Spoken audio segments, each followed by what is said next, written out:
Thousands of years ago, long before the pyramids of Egypt pierced the sky, a mysterious group of people thrived in North America, mastering a technology that wouldn't be seen again on the continent for millennia.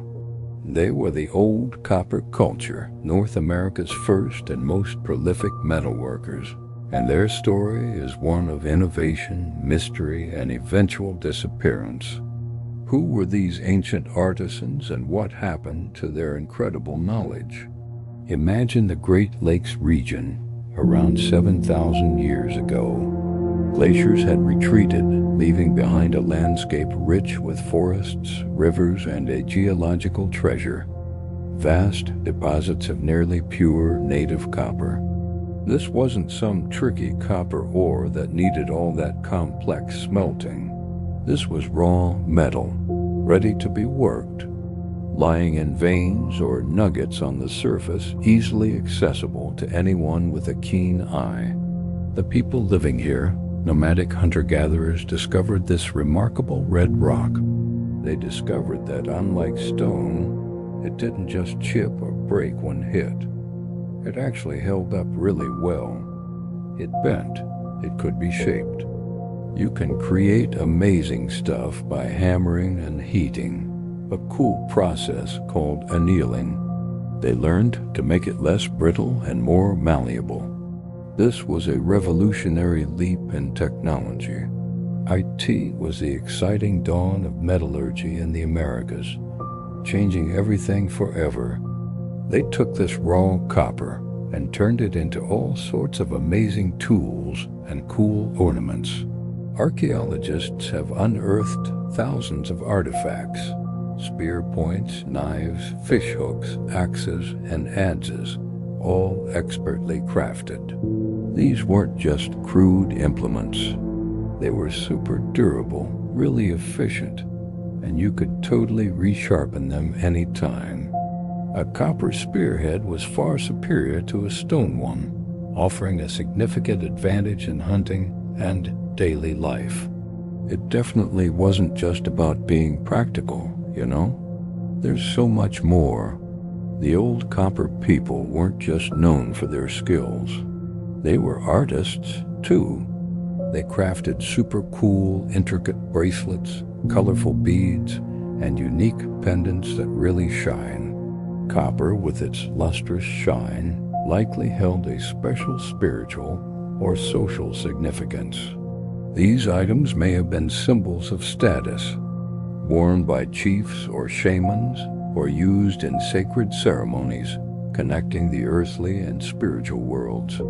Their craftsmanship was so refined that some pieces look as if they could have been made yesterday. One of the biggest hotspots for this kind of activity was Isle Royale, a stunning island tucked away in Lake Superior. Here, ancient miners dug thousands of pits to extract the copper. Imagine using stone hammers to smash metal right out of the rock. How cool is that? The sheer scale of this operation is staggering. It's estimated that hundreds of millions of pounds of copper were mined over thousands of years, a testament to their organization and dedication. So where did all this copper go? This is where the story gets even more fascinating. Old copper artifacts have been found thousands of miles away from the Great Lakes, from the wide open plains of Saskatchewan all the way down to sunny Florida's Gulf Coast. This suggests a vast and sophisticated trade network that crisscrossed the continent long before we previously imagined. These ancient people weren't isolated. They were totally connected, swapping goods, ideas, and culture across really huge distances.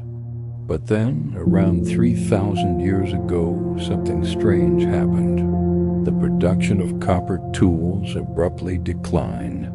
The mines fell silent. The knowledge of large-scale metalworking seemed to vanish from the region. Why? This is one of archaeology's most enduring mysteries. There wasn't a sudden collapse or invasion. The people didn't disappear, what their signature technology did. One theory suggests a changing climate. A cooling period known as the Subboreal phase may have altered ecosystems, forcing people to adapt their hunting and gathering strategies. Perhaps their focus shifted, and the intensive labor of mining and working copper was no longer a priority. They may have reverted to more readily available stone and bone tools, which were perfectly adequate for their needs. Another idea is that the social structures that supported the copper industry broke down. The trade networks may have collapsed, or the spiritual value placed on copper might have waned. As new cultural traditions emerged, like the later woodland period with its focus on pottery and burial mounds, the old ways, including large-scale copper work, were simply left behind. Copper was still used, but mostly for small, ornamental items, not the robust tools of their ancestors.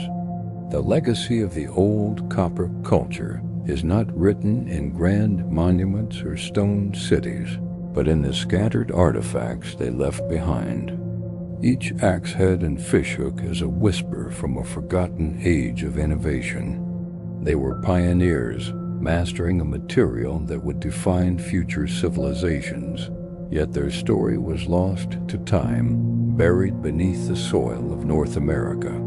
They challenge our view of the ancient world, proving that complex technology and extensive trade networks existed on this continent far earlier than once believed.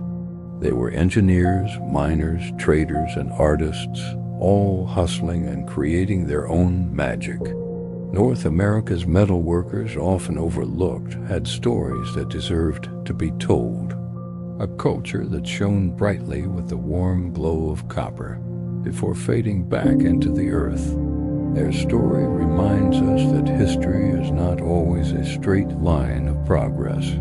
Sometimes knowledge is lost, skills are forgotten, and entire industries vanish, leaving only enigmatic clues for us to piece together. The tale of the old copper culture is a powerful testament to human ingenuity and the mysteries that still lie hidden, waiting to be rediscovered. Thanks for joining us on this journey into the past. If you enjoyed uncovering this secret wisdom, don't forget to like, subscribe, and hit the bell to be notified of our next adventure. See you next time